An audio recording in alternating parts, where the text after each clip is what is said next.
Our politically incorrect segment tonight, just weeks after comedian Kathy Griffin staged a photo shoot with President Trump's severed head, liberals still haven't learned their lesson. The New York Public Theater put on a production of Shakespeare's Caesar. But before Julius Caesar was assassinated at the end of the play, they had his character dress up as President Trump. Watch. It's an actor dressed to look just like President Donald Trump as he's assassinated on stage. Look as his character is stabbed to death. And there's no mistaking the Trump connection. Check out the unbuttoned overcoat and red tie that hangs over his waist. It's a staging of Shakespeare's Julius Caesar that is outraging many. With me now, staff writer for The Federalist, Bree Payton. Bree, good to see you.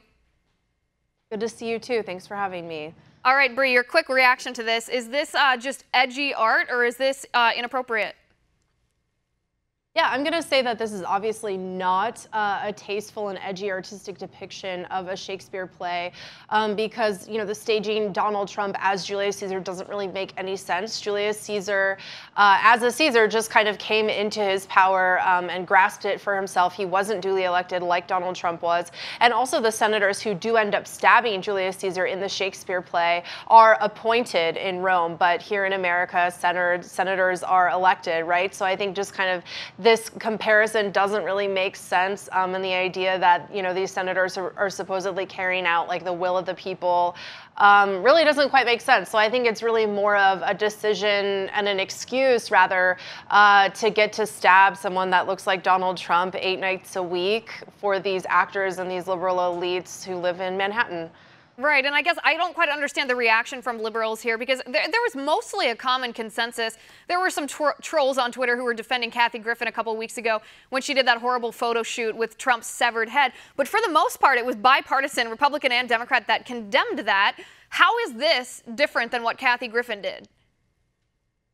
Yeah, I mean, I think that Kathy Griffin's depiction was a little bit more grotesque, and then that it was just a bit more bloody and a bit more ISIS-like than what we're seeing in this play. However, I will definitely agree with you that both of them are definitely very grotesque. However, both of these individuals do have First Amendment protections to do that. But at the same time, or I guess on the other side of the coin, companies have the First Amendment, you know, right to withdraw their funding from these plays also. And it's not just conservatives that are outraged by this, right? It's, as you mentioned, it's pretty much across the board consensus that this is gross. Even the National Endowment for the Arts has distanced themselves from the play and issued a statement saying that they had nothing to do with it, and this time around they did not fund this play. So I think it is pretty clear that most people think that this is pretty just grotesque and in poor taste. Right. The National Endowment for the Arts is probably just afraid they're going to lose their federal funding, so they don't want to do anything to make Trump angry. But Bank of America and Delta, those are two companies that cut ties with the public theater. They were sponsors.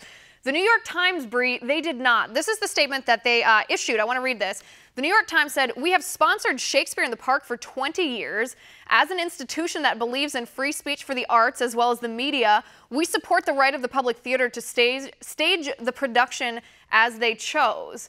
That seems to me a very big conundrum for the New York Times because they don't stick to the truth in their media, yet they're trying to defend the right of these people to play this grotesque scene at the end of Julius Caesar. Yeah, and I mean, I think it's fine if the New York Times does decide to continue investing their money in this play and they think, you know, it's good or whatever. Okay, that's fine. That's their prerogative to do so.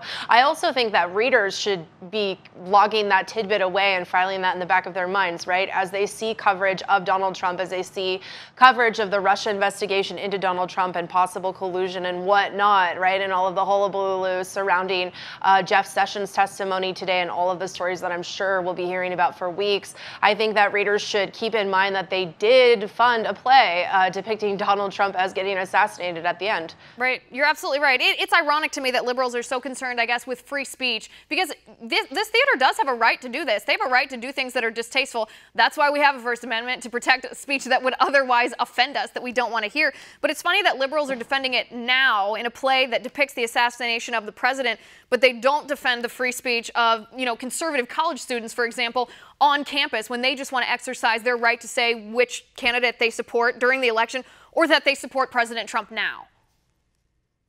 Yeah, you're exactly right. And I also think that stunts like this are a part of the big reason why Donald Trump won and why we got him in the first place, right? I mean, holding bloodied heads of President Trump, depicting him as getting assassinated in place, having over-the-top hysterical reactions to leaked stories that are coming from unnamed sources. I think these are all part of the larger problem, which is Trump derangement syndrome, right? And I think that individuals who participate and decide to have fainting spells on the regular with everything involving Donald Trump, I think that they really distance themselves from most Americans who are going to have a bit more rational take on all of this, see this play, think it's gross, and see a lot of the investigations and, you know, these leaked tidbits that end up being nothing burgers and see, well, I can't trust those people or what they have to say because they're holding up bloodied heads of the president. Right. Hopefully that's putting a lot of confidence in the American people. I hope that you're correct.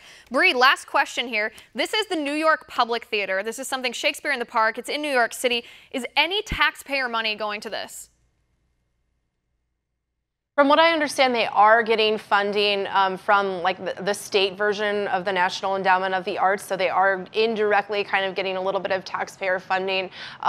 In the same vein, I think, you know, it's fine if taxpayer dollars do end up going to art projects that depict controversial or even sometimes grotesque things. I think that the First Amendment makes it very clear that, you know, we are allowed to do that. I think that angry taxpayers should probably be writing letters to their lawmakers and objecting to this and asking for some reforms, but legally I don't see a problem in any of this. No, I mean, I have a problem with tax money. I mean, fortunately I don't live in New York, but I would certainly have a problem with my tax money funding a play that depicts the assassination of any president, whether it was Republican or Democrat. I hope taxpayers do speak up.